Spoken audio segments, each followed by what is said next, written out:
Hi everyone, welcome to my channel, Tomorrow Revenge, where you can witness the power of women. Please follow us to hear today's story. I am Nola Flores, 32 years old, and I am a commander in the United States Navy SEALs. On my wedding day at a historic church in Virginia, in front of 142 guests, the first 3 rows, the ones decorated with white ribbons reserved for family, were empty. My father, my mother, and my brother, not a single one came. It was the most absolute and public humiliation. When I called my brother in desperation, the only text I got back was, "Don't expect much from us." They thought that absence would break me, that I would kneel and beg. They didn't know that by not showing up, they had just handed me the key to my own freedom. If you're watching, let me know where you're from in the comments. And please subscribe if you've ever been treated like an outsider by the people you love most on the most important days of your life. The silence on the other side of those heavy church doors was louder than any explosion I'd ever experienced. I stood in the vestibule of that old, beautiful Episcopal church in Norfolk, the air thick with the scent of lilies and old polish. Through the crack in the door, I could see them 142 guests. My gaze swept over the crowd, recognizing faces that had been through hell and back with me. My team from Coronado, stoic in their chairs, my command staff from Naval Station Norfolk, officers in their immaculate dress uniforms, and then the first 3 pews on the bride's side, empty, utterly, aggressively empty. The ushers had still placed the white silk ribbons across the ends, just as we'd planned.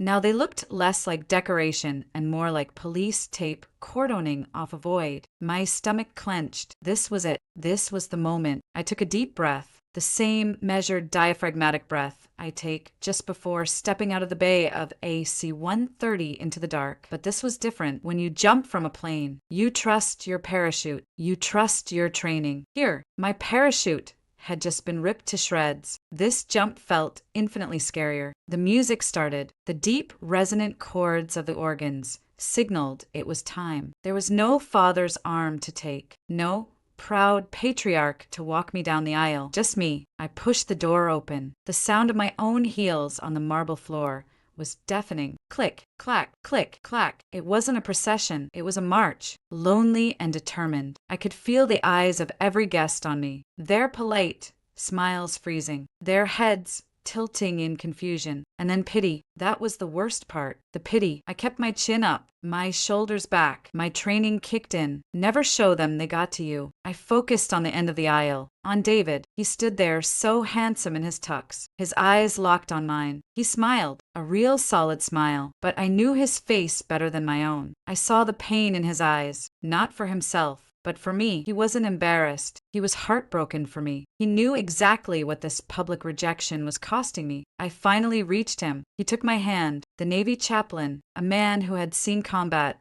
and understood sacrifice, began to speak. He spoke of loyalty, of endurance, of commitment in the face of adversity. I almost laughed, a bitter, silent laugh that died in my throat. I had sworn my loyalty to my country. I had endured Hell Week, and now I was swearing my loyalty to David. But the blood oath, the one I was born into, where was that? David squeezed my hand as we prepared to say our vows. His hand was so warm, so steady, a grounding force. "I'm here," he whispered, so low only I could hear, and in that moment, that was the only truth that mattered. "I do," I said, my voice clear and steady. It didn't even waver. I held back the tears, not because I was strong, but because of rigid military discipline. You do not break down. You do not cry when you're cold, exhausted, or starving, and you absolutely do not cry in front of your subordinates. My team was in the 4th row. I was their commander. Could not fall apart. I was a SEAL. I would complete the mission, and this ceremony was now officially a mission. The reception was held at a beautiful venue overlooking the Norfolk harbor. The sun was setting, casting a golden light over the water where you could see the gray hulls of the destroyers docked at the naval base. My new family, David's family, was wonderful. His aunts and uncles from Ohio and Pennsylvania. All warm smiles and hearty handshakes welcomed me, David's mother, a prime example of that unfailing, casserole-bearing Midwestern kindness, pulled me into a tight, soft hug. She smelled like Chanel No. 5. "You have us now. Nola," she whispered, patting my back. "You're our daughter now." She was a wonderful woman, a perfect mother, and she had no idea that her words, spoken with such pure, unconditional love, felt like a knife twisting in my gut. I was supposed to have a family already. Her kindness only magnified what I had lost. It highlighted the gaping hole my own mother, my own father, had left. I spent the next 2 hours smiling. I smiled so hard my face ached. I thanked people for coming. I laughed at the best man's speech. I danced my first dance with David, resting my head on his chest, just trying to breathe. But part of me wasn't there. A small, stupid, childish part of me kept glancing at the main entrance. Every time the doors opened, I was still hoping that my father would appear, looking flustered, holding a set of keys and blaming traffic on I-64, hoping my mother would rush in behind him, apologizing, hoping for any excuse, a flat tire, a medical emergency, anything that would make this make sense. But they never came. The doors only opened for waiters carrying trays of champagne and guests leaving for the night. The hope died a little more with every passing hour. Later that night, we were in the hotel suite. It overlooked the harbor, the lights of the city, and the naval base sparkling on the dark water. It was supposed to be the most romantic night of my life. My phone was on the nightstand, dark. I checked it obsessively. Not one missed call, not one text message, not congratulations, not we're sorry, not even an angry how dare you, nothing. The void was the message. I stood by the window, my back to David, staring at the silhouette of the USS Wisconsin. I felt him come up behind me. He didn't try to kiss me or make it romantic. He just wrapped his arms around my waist and rested his chin on my shoulder, holding me steady. We stood in silence for a long time. "You don't have to keep waiting anymore, Nola," he said quietly, his voice vibrating through me. "You can stop checking your phone." I tensed. He knew. "Family isn't the people who are supposed to show up," he continued, his grip tightening just a little. "It's the people who do." I turned in his arms and buried my face in his chest. He just held me. He was my anchor. He was the one solid thing in a world that had just dissolved. I managed a small smile for him. I kissed him. I told him I loved him. But later, much later, when his breathing was deep and even, and I knew he was asleep, I slipped out of bed. I went into the cold marble bathroom and locked the door. I turned on the sink faucet, letting the water rush into the basin just to cover the sound. And then I slid down the wall, sat on the tile floor, and I finally broke. I pressed my fist into my mouth and sobbed, trying to make no sound. It wasn't pretty crying. It was the ugly, silent, gut-wrenching kind that tears you apart from the inside. All my training, all my discipline, all the walls I had built, they all crumbled. The pain was acute, worse than anything I'd ever felt, worse than the cold of the Pacific during Bud S, worse than the exhaustion of Hell Week, because that was pain with a purpose. That was pain that built you. This was pain that just destroyed. The sun rose the next morning over the harbor, mocking me with its cheerfulness. The awful, crushing silence from the night before had followed me into the daylight. David and I were on the hotel balcony, trying to pretend, trying to salvage something of a honeymoon. We were sipping coffee, not really tasting it. The air between us, still heavy with the unspoken. My phone, which had been a black dead weight brick of silence all night, was on the table between us, and then it pinged. The sound was so loud in the quiet morning it made me jump. My heart did a stupid hopeful leap. Maybe, just maybe, they're sorry. Maybe they woke up and realized what they did. I picked up the phone. The hope vanished, replaced by a cold, familiar dread. It was from my father. There was no congratulations. No, I'm sorry we missed it. No, are you okay? It was a text that read, "We'll need $8,400 for your brother's wedding. You have always been the responsible one." I read it twice, 3 times. The audacity of it, the cold, transactional gall of it, sucked the air from my lungs. He hadn't just ignored my wedding. He was now, less than 24 hours later, invoicing me for my golden boy brothers, using my one compliment, responsible, as a weapon to manipulate me. I handed the phone to David without a word. I watched his face as he read it. His jaw tightened and a muscle I'd never seen before twitched. His expression went hard. "Don't answer this, Nola," he said, his voice dangerously quiet. "Don't even engage. Just delete it."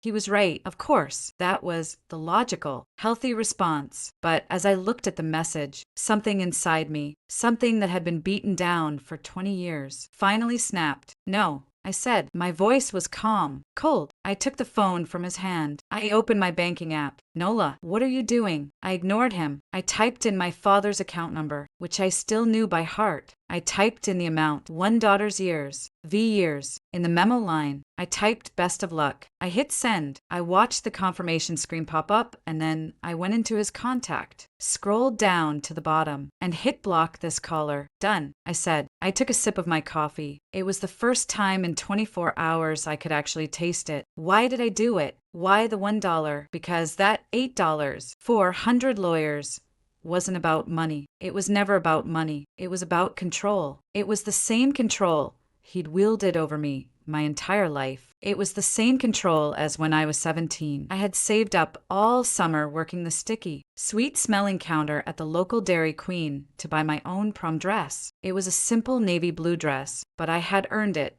and I loved it. I came downstairs. My date, a nice, nervous kid from my physics class, waiting at the door. My father, the headmaster, looked me up and down, his lip curled in that way that always made my stomach drop. "You're not going anywhere," he said, his voice final. "What? Why?" "You look cheap," he said loud enough for my date to hear. "And this boy," he added, gesturing to him with a dismissive wave, "is not worthy of this family. Go back to your room." It wasn't a discussion. It was a verdict. I turned around, my face burning with a humiliation so profound it stung more than a slap. I ran back upstairs and cried all night, listening to the sound of my younger brother, the golden boy, being allowed to take the car and go to a party, even though he hadn't even bothered to do his homework. I was cheap. He was golden. That was the rule. It was the same control as my senior year of high school. My one dream, the only thing I wanted, was to get into the U.S. Naval Academy at Annapolis. It was my escape.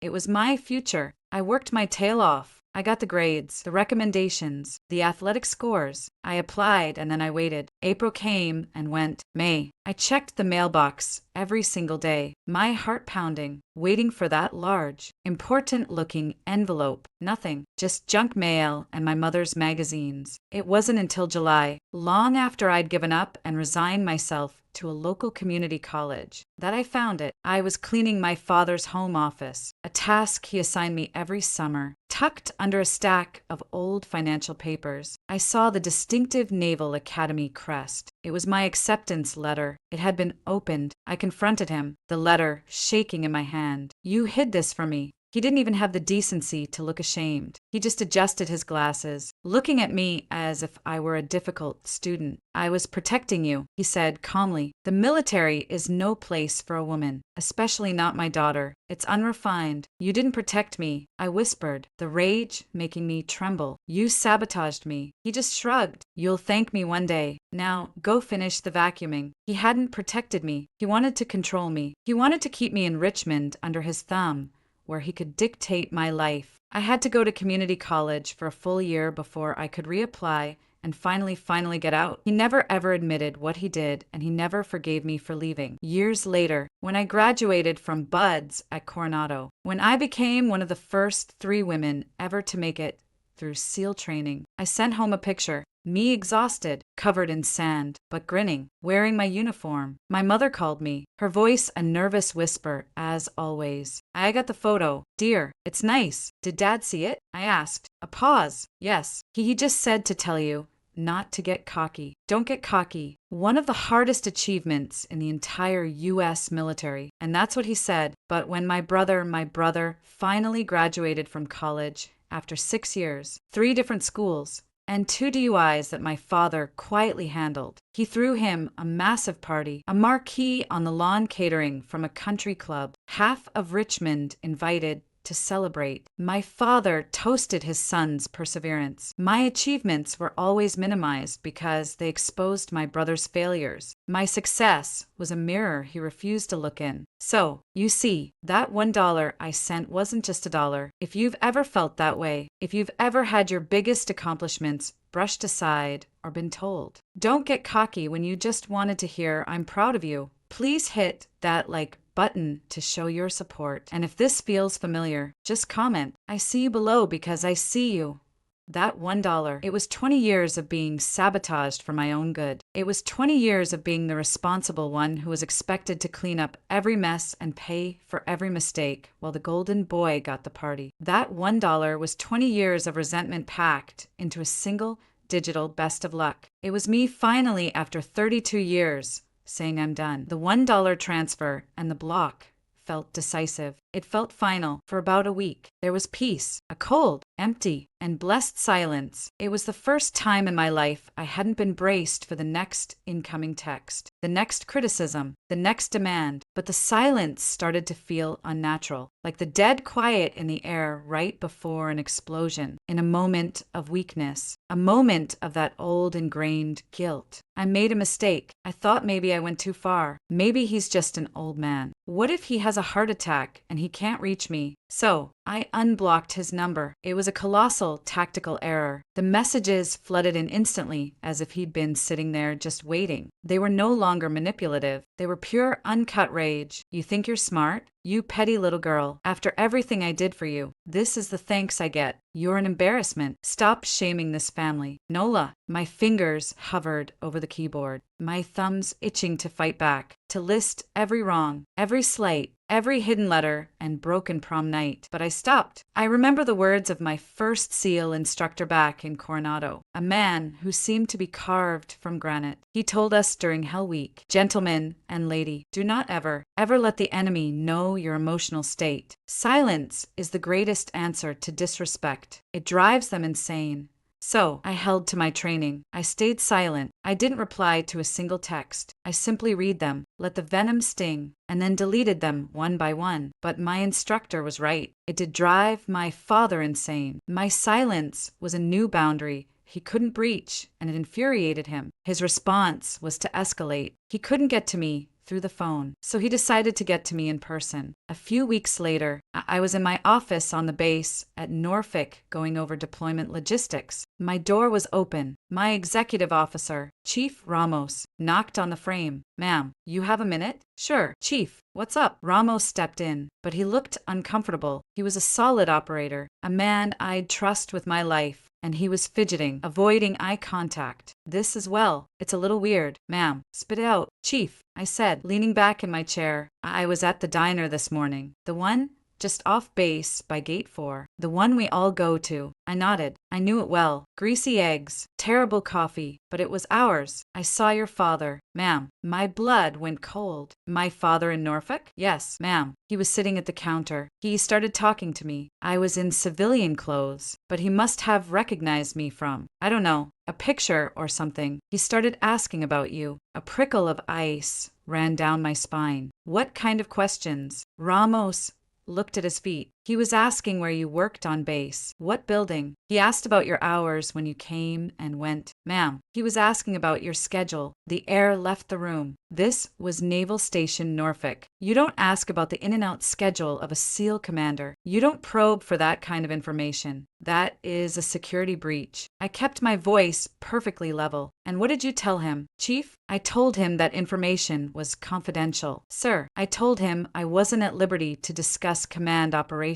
He didn't like that. He called me unhelpful and left. Ramos looked at me, his eyes full of concern. Ma'am, is everything all right? It felt off. Everything is fine. Chief, you handled that perfectly. Thank you for letting me know. That's all. He nodded. Yes, ma'am, and left, closing the door behind him the second the latch clicked. I put my head in my hands. He was here. He wasn't just texting. He was here. He had driven the 3 hours from Richmond to Norfolk. He wasn't just trying to get under my skin. He was hunting me. Norfolk was my city. The base was my sanctuary. This office was the one place on Earth where I was in complete control, where my authority was absolute. This was my turf, and he had just invaded it. He had come here, found my subordinate, and started digging for information. In that moment, he turned me right back into that scared 17-year-old girl in the prom dress, the one whose life he could control with a single dismissive sentence. I suddenly felt exposed, unsafe. That night, I went home to David and I tried to pretend everything was normal, but every sound made me jump. The thud of the evening paper on the porch, a car door slamming down the street. David found me late at night walking through the dark house. "What are you doing, Nola?" I was checking the deadbolt on the front door for the third time. He saw the look on my face. "It's him, isn't it? What did he do?" I told him about Chief Ramos, about the diner. David's face hardened. "What is he trying to do? Seriously, is he trying to get you to give him that money?" I shook my head, a terrible cold realization dawning on me. "No," I said, my voice barely a whisper. "You still don't get it, David. He doesn't need the money. He's a headmaster at a prestigious private school. He has money. Then what? What does he want?" I looked at the lock on my door. The one I suddenly felt was completely useless. "He wants control," I said. "He had it for 32 years. And I just took it away. He's here to take it back." The text messages stopped after that. The silence that followed was even worse. Then about a week later, the letter came. It didn't come to my home. It came to my office. It came through the official base mail system, routed through the secure mail room, and delivered to my desk by a young man. It was a plain cream colored envelope. My name and rank were written on the front in my father's familiar, severe, left slanting handwriting. "Commander Nola Flores, Naval Station, Norfolk." My hands were shaking. I waited until I was alone. Then I slid my regulation knife under the flap. It wasn't a letter. It was a single page. No, "Dear Nola," no date, no greeting. It just said, "Nola, you've forgotten where you come from. You think you're better than us. You aren't. You're just that same ungrateful, difficult girl you always were. You will die alone with those medals. That is your future. No signature, no closing." It was a curse. I read it once, then twice. I didn't burn it. I didn't tear it up. I stood up, walked to my desk, and opened the top right-hand drawer. I put the letter inside. My hand brushed against the cold, reassuring weight of my standard issue pistol. I placed the letter right underneath it. It was no longer a family problem. It was no longer a letter. It was a threat. I couldn't sleep. The threat, now physical, and sitting in my desk drawer, was a ghost in the house. It followed me from room to room. Every shadow seemed darker. Every floorboard creak sounded like an intruder. The adrenaline that had surged when I first read the letter had long since faded, replaced by a cold, gnawing anxiety. It was 2 o'clock in the morning. David was asleep, but my mind was spinning, replaying my father's words. "You will die alone with those medals." I got up, my feet silent on the cold hardwood floors. I went to the kitchen. I sat at the table in the dark, my back to the wall, a habit I could never break. And I did the only thing my training had ever taught me to do when I was under extreme stress. I began to clean my service pistol. I'd already field stripped it twice that week. It was immaculate, but the ritual, the familiar click of the slide, the smell of the cleaning solvent, the precise mechanical movements. It was a meditation. It was the only thing that made my hands feel steady. I was so focused on reassembling the slide that I didn't hear David until he was right there. He didn't flip on the lights, which I was grateful for. The harsh overhead glare would have felt like an interrogation. Instead, he just pulled out the chair opposite me and sat down in the dark. The only light came from the small oven clock, casting a pale green glow over the pieces of my gun on the table. He sat in silence for a long time, just watching my hands work. "What are you doing, Nola?" he finally asked, his voice gentle, not accusatory. "Cleaning my weapon," I said, my voice flat. He let out a long, slow breath. "No," he said softly, "you're not. You're preparing for battle. You're in SEAL mode." I stopped, my hand hovering over the barrel. He leaned forward, his elbows on the table, careful to avoid the solvent. "You don't have to do this. This isn't a war you fight with that." I looked at him, the anxiety suddenly cracking, letting the exhaustion seep through. "He's hunting me, David. He came to my base. He sent a threat to my office. What am I supposed to do?" David looked at the pieces of the gun, then back at me. "You are the most disciplined human being I've ever met. You've drained yourself from every civilian weakness to become who you are. What's your point? My point is, he said, his voice full of a profound, heartbreaking clarity. You've drained yourself from everything except him. You're not his 17-year-old daughter anymore, Nola, but you're still his soldier. You're still standing at attention, just waiting for his next inspection. That word drain, it floored me. He was right. Oh God, he was so right. My entire life, I had been trained by two opposing forces, the U.S. Navy and my father. The Navy trained me to be autonomous, to lead, to command. My father had trained me for 18 years before that to salute, to obey, to anticipate his moods, to accept his verdicts. And when faced with his threat, I hadn't reacted like a commander. I had reacted like his soldier, reverting to my oldest, deepest training. Clean your weapon. Brace for impact. So what do? I whispered, my voice finally breaking. The question felt huge, bottomless. How do I drain from him? David reached across the table and laid his hand over mine, his skin warm against my cold fingers. You're a commander, he said, as if it were the simplest, most obvious fact in the world. Commanders don't ask for respect. Nola, they command it. They set the terms of engagement, even with themselves. He locked his eyes on mine. It's time you command yourself to have peace.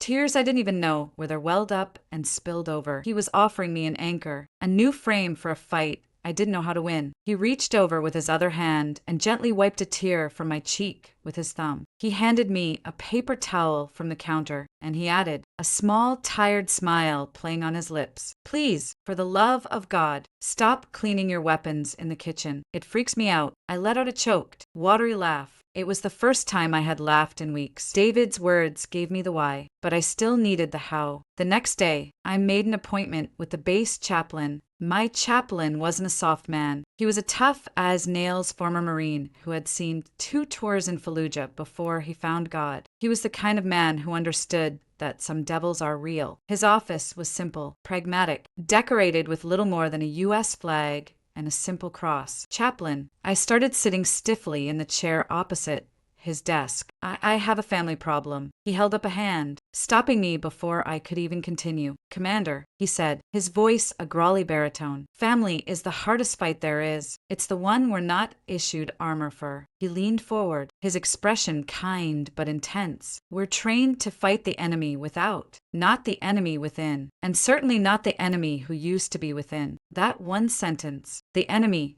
who used to be within. He got it. He got it instantly. I told him everything. I told him about the empty pews at my wedding, the $8 for 100 text, the $1 response, my father showing up at the diner, and finally, I told him about the letter, the one now sitting in my desk under my pistol. He listened, his hand steepled, nodding slowly. He wasn't shocked. He wasn't horrified. He just listened. When I finished, the silence in the room felt heavy. God gives his toughest battles to his strongest soldiers. Commander Flores, he said finally, but you are trying to win the wrong war. What do you mean, sir? You're fighting for him to see the truth. You're fighting for an apology. You're fighting for him to finally just once look at you and say, you were right. Nola, I was wrong. I'm proud of you. I just stared at him. He had just read my entire soul. Yes, I admitted, my voice small. I guess I am. I want him to understand what he did.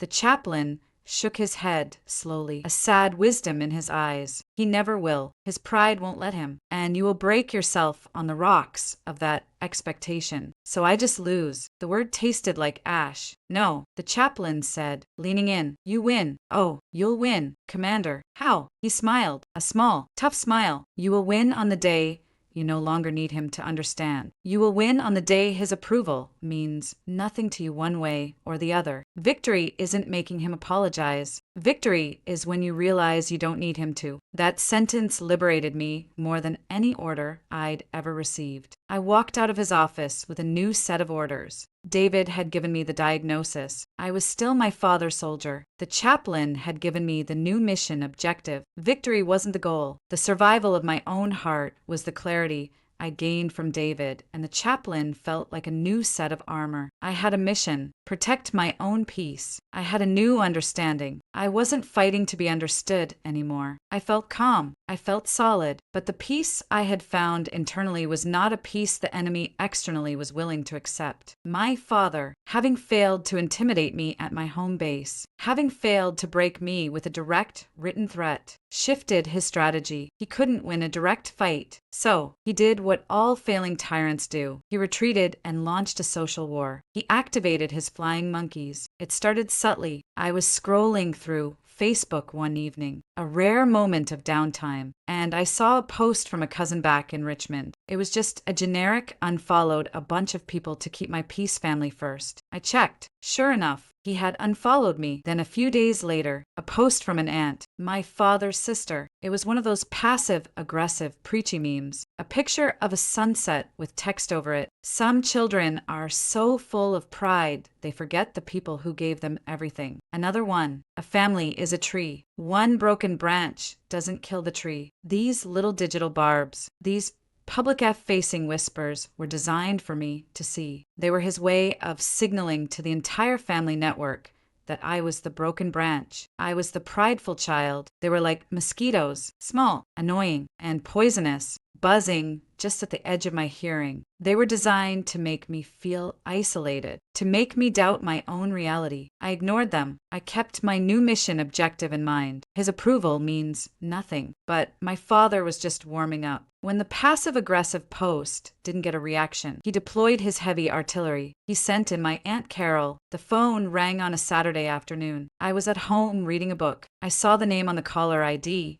and my stomach clenched. Aunt Carol. She was my father's older sister, the family matriarch, the one who saw herself as the fixer of all problems. I took a breath. Command your peace. Nola, I answered. Nola, honey. Her voice was just as I remembered, dripping with a fake saccharine sweetness, like cheap honey. How are you, baby? We just never hear from you. I'm fine. Aunt Carol, it's good to hear from you. How are things in Richmond? Oh, you know, same old, same old. She breathed, and then the pivot. Listen, honey, I'm calling because, well, your mother is just worried sick about you and about your father. And there it is, the guilt trip. She says you won't take her calls. You won't answer your father. Nola, honey, he's your father. He's been through so much. This whole thing with your brother's wedding falling apart. You need to call him. I kept my voice calm, level, just like I was taught. Aunt Carol, I appreciate that you're concerned. I really do. But my father and I are working through our own issues, and he didn't come to my wedding. Silence. The fake sweetness evaporated instantly. The temperature of the call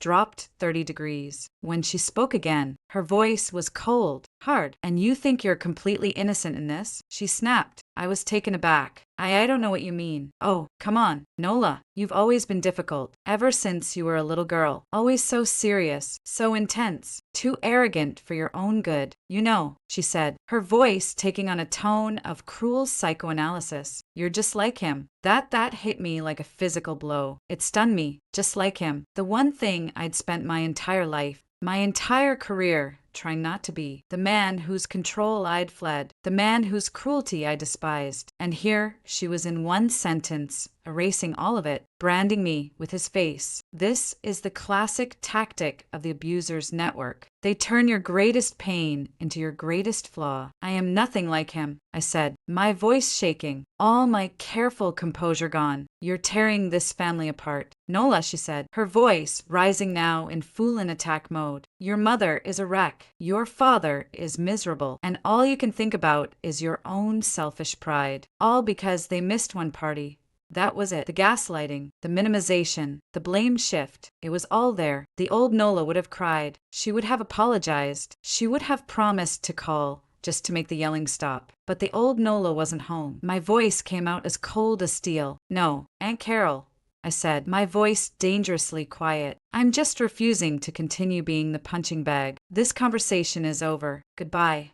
I hung up the phone, and then I sat there staring at the wall, and my hands were trembling violently. My body was reacting even if my mind had held the line. It had cost me. That strength had cost me. But my father wasn't done. The social attack had failed. The family attack had failed. So he went for the kill. He went after my career. A few days later, Chief Ramos was back at my door. This time, he looked even more uncomfortable than when he'd seen my father at the diner. He looked angry. "Ma'am," he said, closing the door behind him. "We have a problem." "What is it, Chief?" "I've received 2 calls this morning. One to my office, one to the main command line." He took a breath. "They were from old friends of your father's from Richmond. They were asking invasive questions. Ma'am, they were trying to dig into your service record. They were fishing, trying to find any disciplinary actions or complaints against you." My blood didn't just run cold. It froze. He was actively trying to destroy my career. He was using his network of important men in Virginia to try and get me fired, to ruin my reputation. He was trying to burn down the one thing I'd ever built for myself.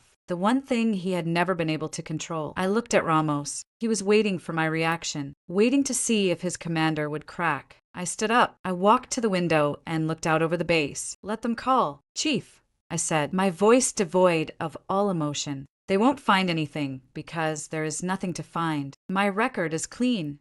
"Yes, ma'am." "Thank you, Chief. That will be all."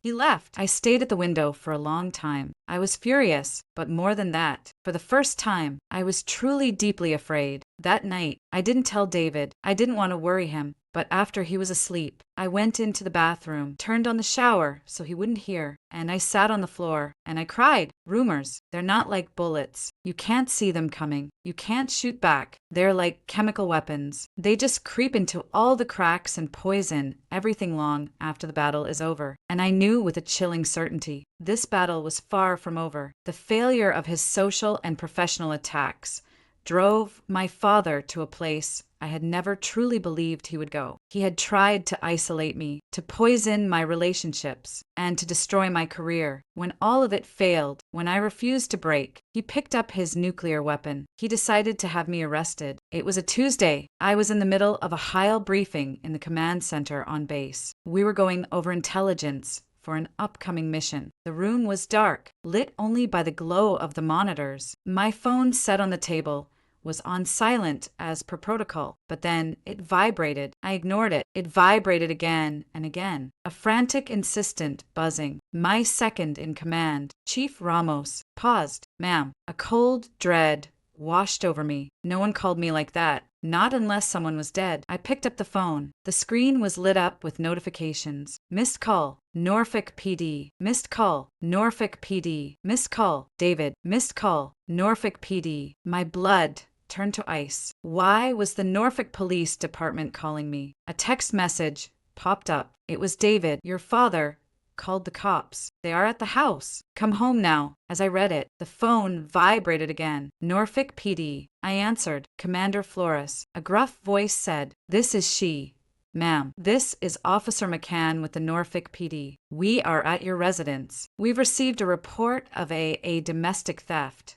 The room started to spin. "A theft?" "Yes, ma'am. The reporting party is a Mr. Flores. He's here on scene. He's stating you've stolen a significant amount of money from the family." I stood up so fast I knocked my chair over. My coffee cup went flying, splashing hot coffee across the briefing table and onto the floor. The room fell silent. Every officer in the room was staring at me. "I'm on my way," I said, and I hung up. I didn't offer an explanation. I didn't apologize for the mess. I just looked at Ramos. "Chief, you have the con." "Ma'am, I'm gone." I ran. I sprinted out of the command center, down the hall, my combat boots echoing on the polished linoleum. I didn't sign out. I just ran. I burst through the doors of the building and into the parking lot. I drove like hell. My heart was trying to hammer its way out of my chest. I ran 2 red lights. I was going 80 and a 45. I didn't care. The entire time, my mind was racing. Police, theft, a report. This wasn't a family argument anymore. This was a criminal accusation. This could end my career, my security clearance, everything. He's trying to put me in jail. He's trying to destroy me. I skedadded to a stop at the end of my street. I could see them from a block away. The scene was a suburban nightmare. 2 Norfolk PD cruisers were parked at the curb. their lights on, painting my house and my neighbors' houses in flashing strobes of red and blue. And my neighbors, they were watching. Of course they were. Mrs.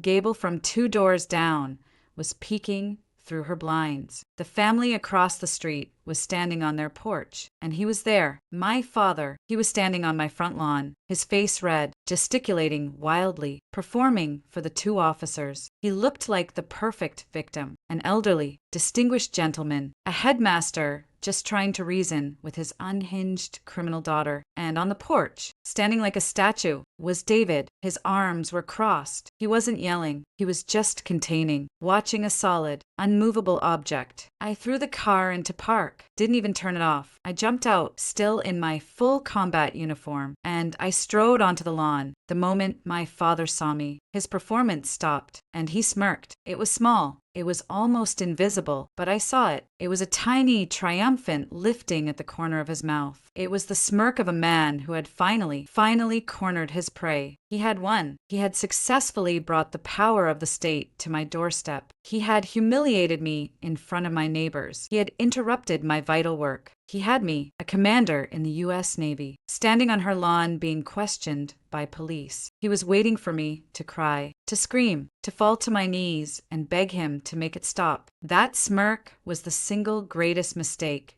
he ever made. In that instant, the panic vanished, the fear, the adrenaline, the pounding heart. It all just stopped. It evaporated, and my SEAL training took over. My breathing evened out. My focus narrowed. The world went silent except for the man in front of me. This was no longer my father. This was a hostile. This was an engagement, and I was in command. A new kind of anger, a cold, clear Arctic anger, settled over me. An older officer, the one with McCung on his name tag, approached me. He looked tired, like he'd rather be anywhere else. "Ma'am, you're Nola Flores." "I am, officer," I said. My voice was calm, level. It didn't shake. "Okay," he sighed. "Here's the deal. Your father here says you stole $8,400 from him, says you transferred it right out of his account. We're looking at grand larceny. Ma'am, that's a serious problem for you." "I understand," I said. I looked past him at my father, who was watching with that same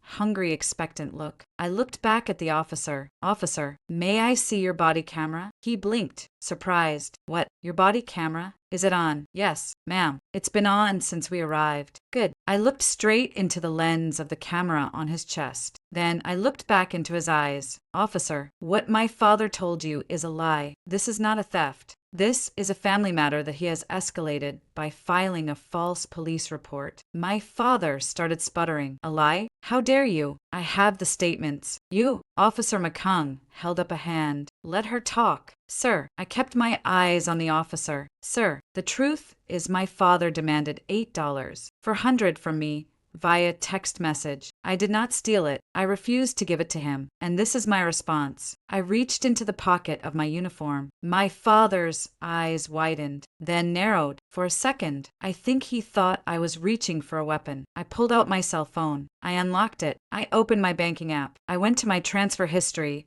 and I held the phone up for the officer to see. His eyes scanned the screen. He saw the date. He saw the recipient, Flores. He saw the memo, "Wishing you all the best." And he saw the amount, $1 Oz. The officer stared at my phone. He looked at me. He looked over at my father, who was now silent, his face turning from red to a pale mottled white. The officer looked back at me. He had been a cop for a long time. I could see the understanding click into place. He had seen this play before. If you've ever had a moment where you finally stood your ground and the truth was so simple, so powerful that it silenced your abuser, hit that like button and type $1 in the comments. You know what that dollar means. I put my phone back in my pocket. I transferred him $1. "Officer," I said, my voice still cold, still calm, and then I blocked his number. "This isn't a theft. This is a desperate attempt to control me, and I am filing a report of my own for harassment." Officer McCann stared at my phone. The 1-0 transfer glowed in the twilight, illuminated by the flashing red and blue police lights. He stared at it for a long, silent moment. I didn't rush him. I let him process it. Then, slowly, he lifted his head and looked at me. The suspicion was gone, replaced by a weary, professional understanding. He'd seen this movie before, just with different actors. Then, he turned and looked at my father. The entire dynamic on the lawn shifted in that single second. The professional difference he had shown to the distinguished gentleman, the headmaster, evaporated. It was gone. He no longer saw a victim. He saw a problem. "Mr. Flores," Officer McCann said, his voice now flat. "All patients gone. This appears to be a civil matter, not a criminal one. My father saw the power slipping away. He saw his narrative collapsing and he panicked. A lie, he roared, his face contorting with rage. He took a step toward me, his hand raised, pointing a finger at my face. "She is an ungrateful wretch. After everything I did for her, everything I paid for." She lunged forward. In a split second, David moved, stepping directly between us, his body a solid wall. "Hey, you don't come at her," David said, his voice a low, dangerous growl. My father, stopped by David's presence, just raged. "Get out of my way. Boy, this is my family. This is my daughter."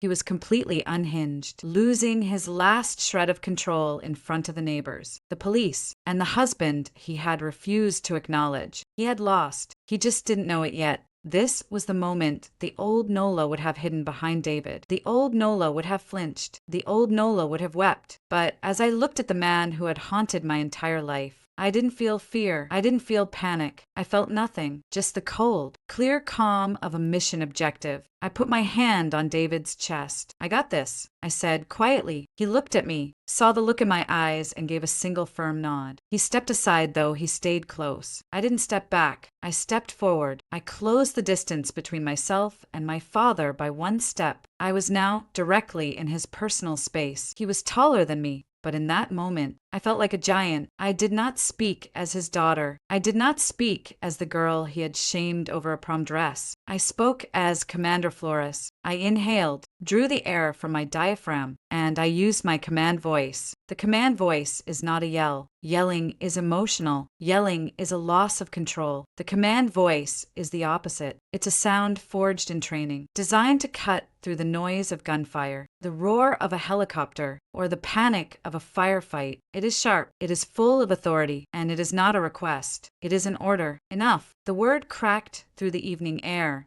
like a rifle shot. It wasn't just my father who froze. He stopped mid-rant, his mouth open, his hands still raised. It was everyone. I saw the two police officers, both men, both armed, both veterans of the street, instinctively straighten their postures. It was a reflex. They heard that voice, and their training kicked in. They stood at attention. The neighbors, peeking through their blinds, probably flinched. My father, he just stared stunned as if I had slapped him. I had never ever in my entire 32 years used that voice on him. He had only ever heard the voice of his daughter, the whisper, the plea, the apology. He was now face with the commander, and he was utterly, completely disarmed. The silence that followed was absolute. David, seizing the opening I had created, stepped forward, addressing the officers. His voice was firm, calm, and legal. "Officers, I am the co-owner of this property. This man, Mr. Flores, is no longer welcome here. He has filed a false report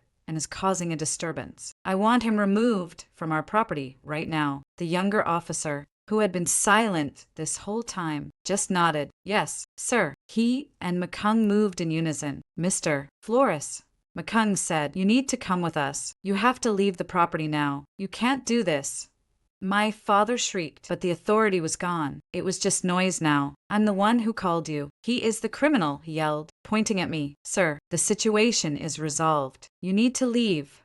McCann said, his hand now resting on his hip, no longer friendly. "Let's go."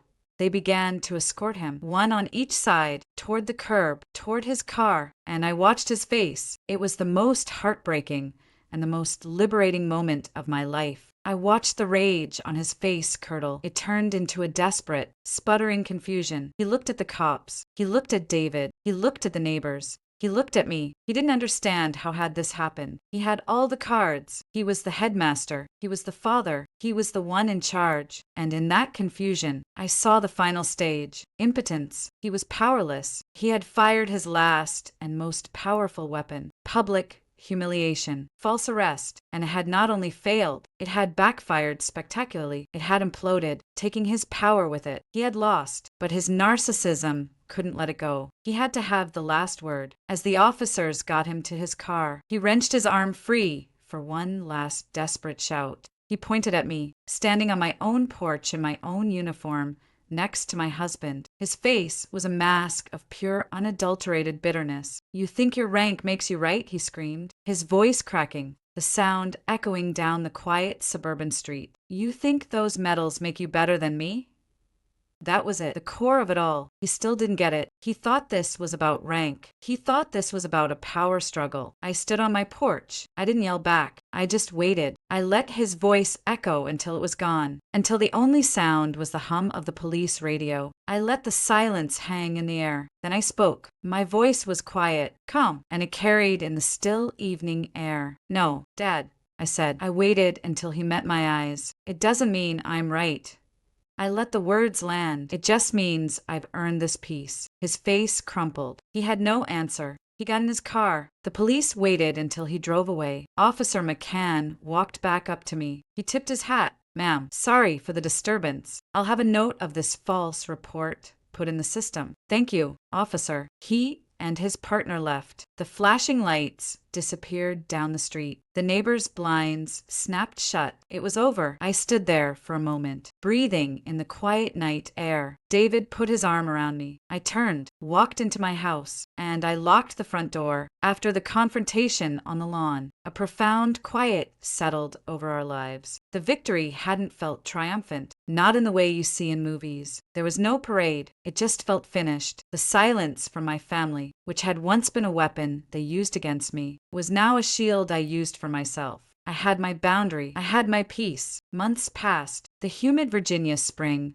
gave way to the thick, oppressive heat of a Norfolk summer. David and I settled into our life. We worked. We grilled burgers on the back porch. We took our dog to the beach. We lived. The drama felt like it had happened in another lifetime to another person. My phone remained silent. My father, my mother, my brother, they had, for all intents and purposes, vanished. Then one evening in late August, my phone rang. It wasn't a local Norfolk number. It was a Richmond area code. My heart didn't leap with panic this time. It just sank, a heavy, tired feeling. I looked at the screen. It wasn't my father. It wasn't my mother. It was Pastor Lewis, the pastor from the church back home, the one who had known our family for 20 years. "David," I called out. "Pastor Lewis is calling me." David came in from the kitchen, wiping his hands on a towel. He just nodded, his face serious. "You going to answer it?" "I guess I have to." I stepped out onto the back porch, the humidity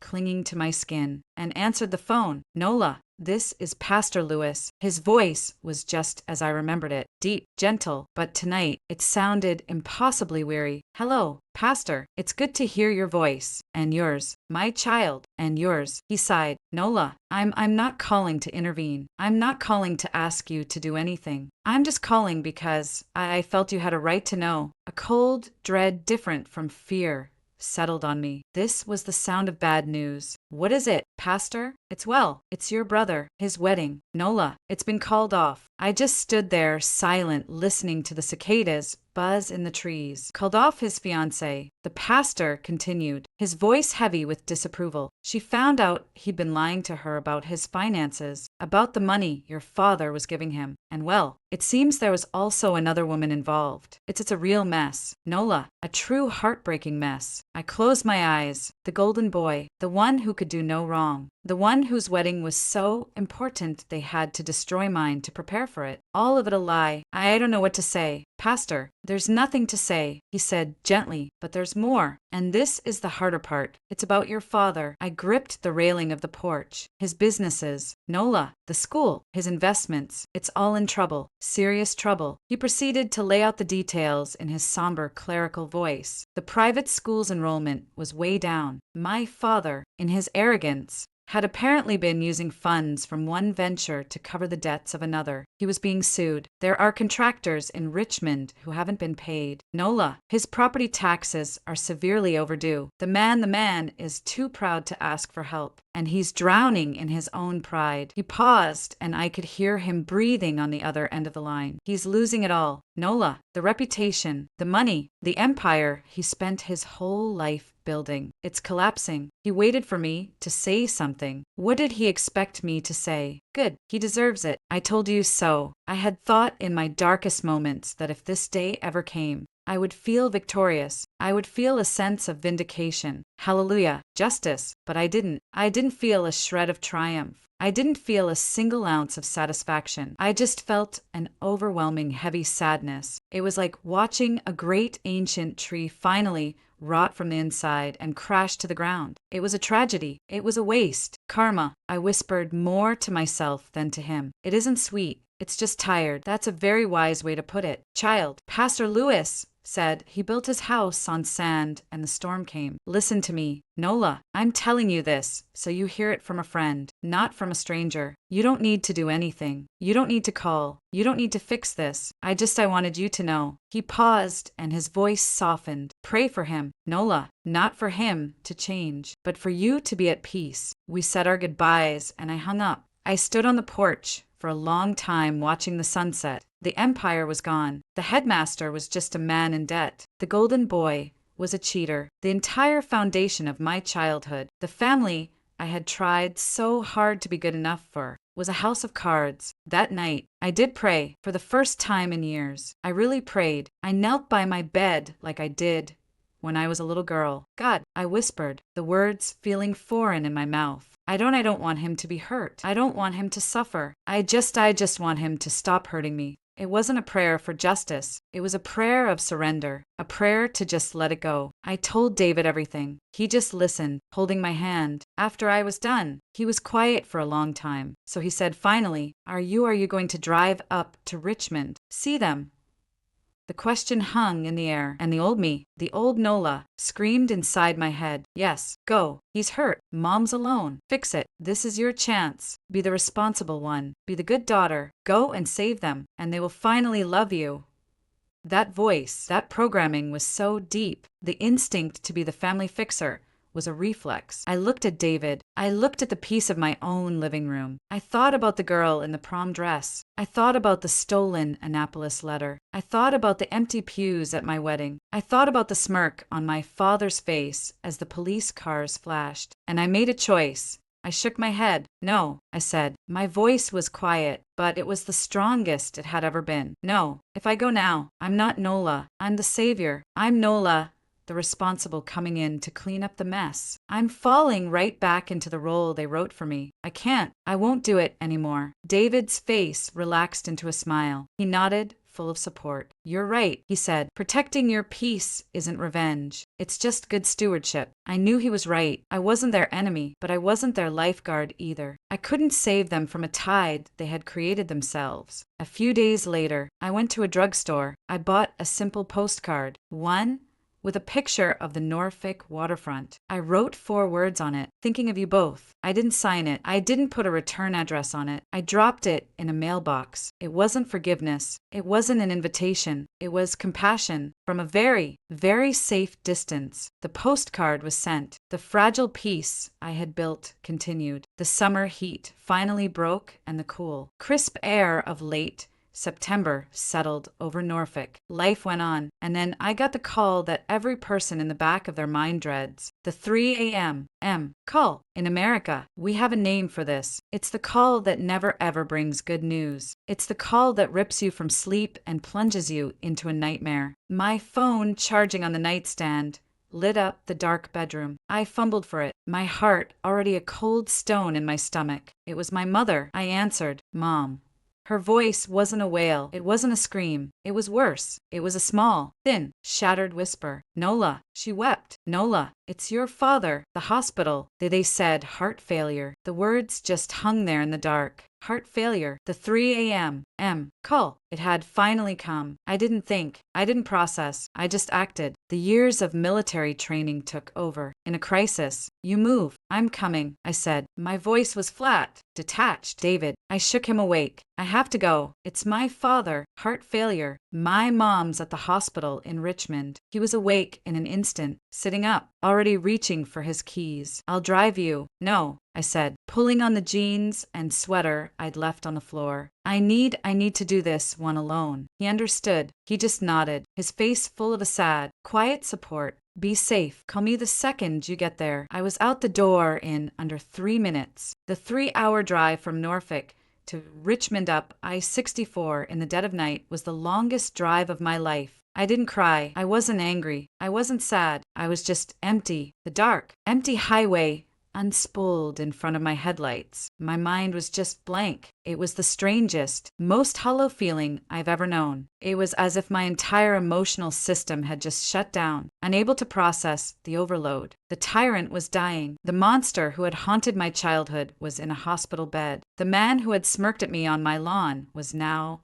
himself broken. I should have felt something. Relief? No. Sadness? No. Vengeance? No. I just felt numb. I drove past the exits for Williamsburg, past the dark sleeping silhouettes of the colonial buildings, my hands gripping the steering wheel. I just focused on the mechanics of driving. Stay in the lane. Watch your speed. Keep moving. I was a machine executing a new final terrible mission. I finally pulled into the parking garage of the Richmond Hospital just before dawn. The sky was a cold, bruised purple. I walked through the automatic doors. The hospital lobby was quiet, smelling of stale coffee and antiseptic. I found the intensive care unit, the ICU, on the 3rd floor. The moment the doors to the ICU hissed open, the smell hit me. That cold, sterile, chemical smell of a place where life and death are in constant clinical negotiation. It was quiet, but not silent. It was filled with the low, rhythmic, inhuman beeping of machines. And I saw her, my mother. She was huddled in a hard plastic chair in the waiting area under the harsh fluorescent lights. She looked tiny, small. She was co-rowing in her seat, clutching a paper cup of coffee, her face pale and terrified. This wasn't the woman who had stood by, silent while I was tormented. This wasn't the accomplice. This was just a scared old woman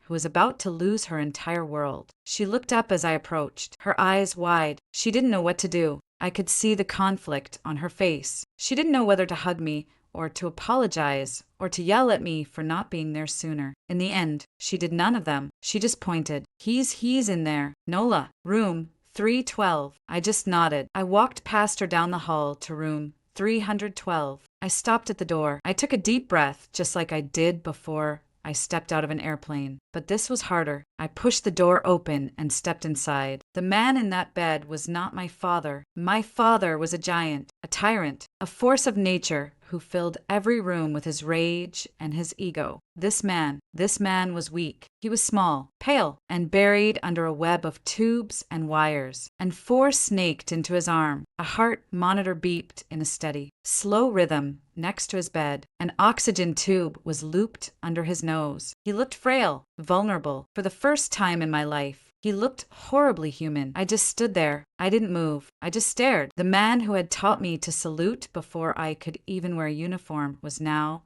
completely, utterly helpless. A nurse, a kind-looking woman in her 50s, bustled in. "Oh," she said softly, seeing me. "You must be the daughter." "I am. He's been well. He's been in and out," she said, checking his chart. "He's a fighter. Your dad." She smiled at me. "He's very proud of you. You know." The words hit me like a physical blow. I felt the air leave my lungs. "What?"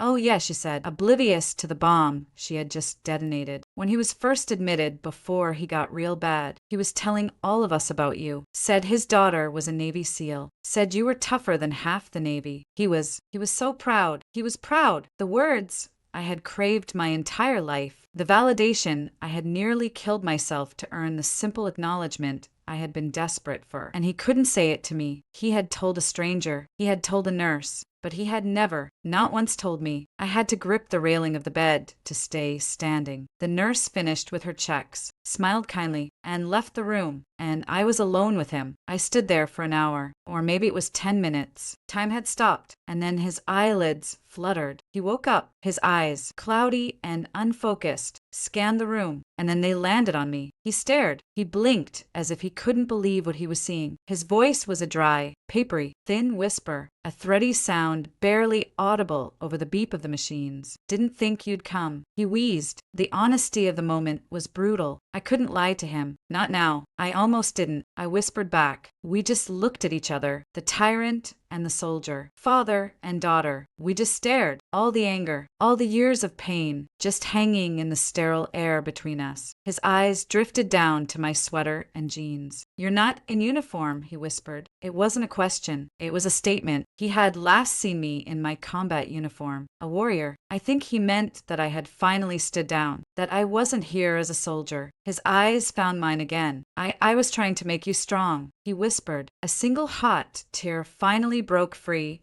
and rolled down my cheek. You did. I confirmed. You succeeded, Dad. I leaned in, my voice shaking. But you also made me so lonely. He closed his eyes. I saw a single tear escape from under his eyelid and trace a path through the wrinkles on his temple. He was quiet for a long time. I thought he had fallen back asleep. And then he said it, the confession, the final terrible freeing truth that broke everything inside of me. I never hated you. Nola, he whispered, his eyes still closed. You know, he took a ragged breath. I just don't know how to love someone I can't control. And that was it. My entire life. My childhood, the prom dress, the stolen letter, the empty pews, the $8, $400, the police cars. I just don't know how to love someone I can't control. All of it summarized in one final heartbreaking sentence. The rage, the anger, the 20 years of resentment, it just dissolved. It didn't vanish, but it transformed. It became just a profound sadness. I pulled the chair closer. I sat down, and for the first time since I was a little girl, I reached out and I took his hand. It felt frail and cold in mine. You don't have to control me anymore, Dad, I whispered, my tears falling onto his hand. You just need to rest. My father passed away 6 months after that night in the ICU. His funeral was held in Richmond at the same old stone church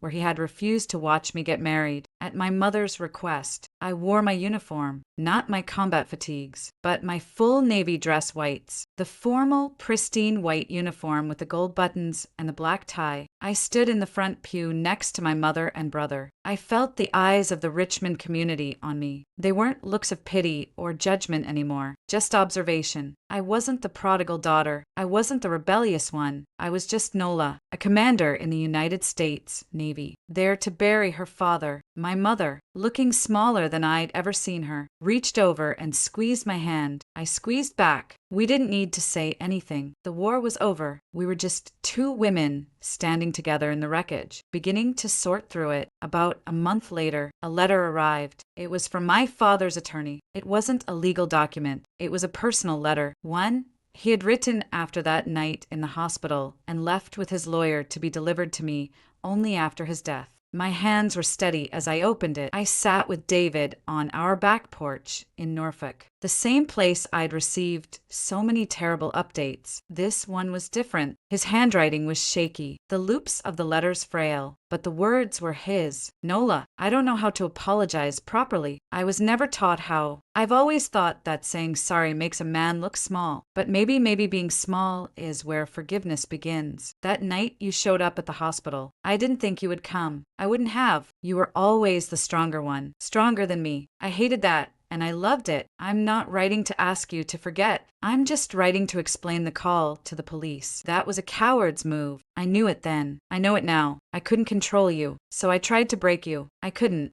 check myself. I saw red. I'm sorry for the shame I brought you. I was proud of you. I just didn't know how to love someone I couldn't control. You were right. You will do better than me. That is what every parent should truly want for their child. Dad, I folded the letter. I didn't cry. I just felt a quiet final release. It wasn't forgiveness, not completely, but it was an answer. It was the period at the end of a long, painful sentence. I took the letter inside to the desk in my office. I opened the drawer that held my service pistol. I took the threatening, hateful letter he had first sent me, and I tore it into tiny pieces. Then I took this new letter, folded it carefully, and placed it in the drawer, right beside my medals. The poison was gone. Only the man remained. Life continued. It settled into a new, gentle rhythm. My mother and I started talking. Really talking, not about the past, not about him. We didn't need to. We started with Sundays. A phone call every Sunday afternoon. We talked about the weather. We talked about David's new project at work. She told me about a book she was reading. We talked about small things, normal things, and for the first time in my life, I heard my mother laugh, not the high-rung, nervous titter